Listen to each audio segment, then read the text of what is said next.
carried out one of the most depraved crimes one person could possibly commit against another human being. That individual arrived here, it looks like 2018, from Guatemala.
That individual arrived here, it looks like 2018, from Guatemala. Just want to put that point out. And that's all we have on him right now. But with that being said, no one on the scene identified him as being there. So our officers, when they responded, had no indication he was part of this incident. Nothing led us in that direction. Once again, the cameras put us there and put us in that direction. And we were able to figure out that he was involved in it later on, after we got the camera video footage back.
Officers who were on patrol on an upper level of that station smelled and saw smoke and went to investigate. What they saw was a person standing inside the train car, fully engulfed in flames. With the help of an MTA employee and a fire extinguisher, the flames were put out. Unfortunately, it was too late, and the victim was pronounced on the scene.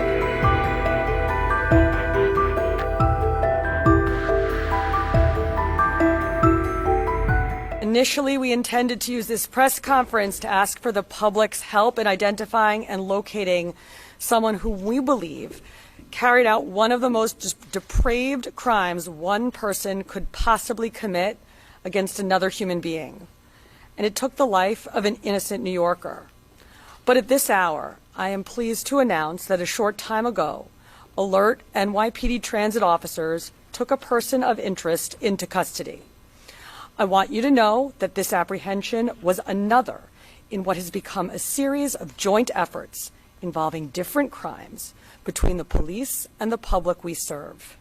In today's case, we were able to get incredibly clear and detailed images of the suspect from the initial incident. Then we asked the media to broadcast those images far and wide so we could use the viewing public as a force multiplier. And New Yorkers came through again. It was just before 7:30 this morning when our person of interest and the victim were both riding an F train to the end of the line at Stillwell Avenue in Brooklyn. As the train pulled into the station, the suspect calmly walked up to the victim, who was in a seated position at the end of a subway car. The suspect used what we believe to be a lighter to ignite the victim's clothing, which became fully engulfed in a matter of seconds.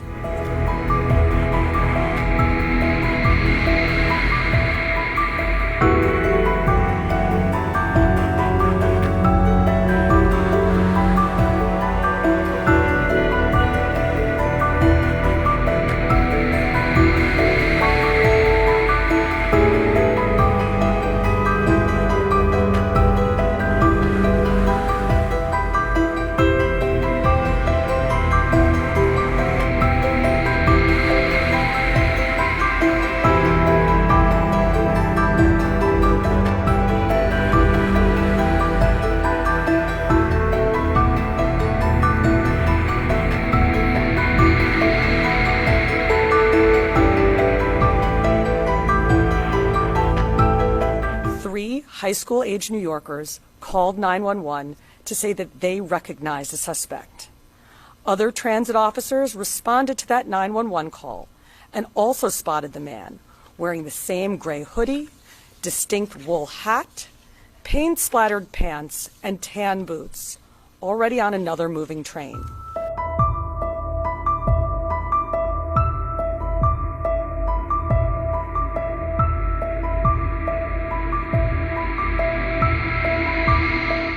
Like I said, that's going to be part of the investigation. She's definitely there. She's motionless. So to say if she's asleep or not, we're not 100% sure, but it appears that she's motionless at that spot. There is no interaction between the two. And when the incident happens, there is no interaction between the two. Is there any reason to believe they knew each other from a prior incident? We don't believe they knew each other, no.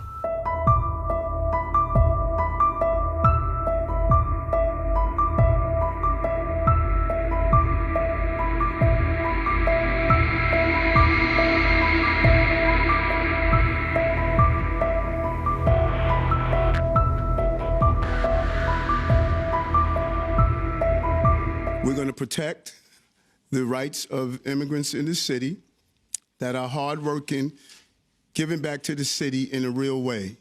We're not going to be a safe haven for those who commit repeated violent crimes against innocent migrants, immigrants, and longstanding New Yorkers. That was my conversation today with the border czar to figure out how do we go after those individuals who are repeatedly committing crimes in our city.